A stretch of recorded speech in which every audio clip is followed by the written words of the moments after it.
What's better than playing in the mud? Playing with moon sand, of course. Find out how to make it on this episode of Library Make. Kinetic learning and fun give children's busy hands something to do during colder seasons when going outside and playing in the dirt isn't possible.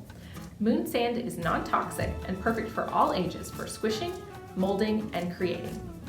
As one of 5 early literacy skills, play, especially unstructured play, is vital to development of young learners to explore the power of their imagination and unleash their creative abilities. Don't be afraid to get messy and make moon sand together with your little one.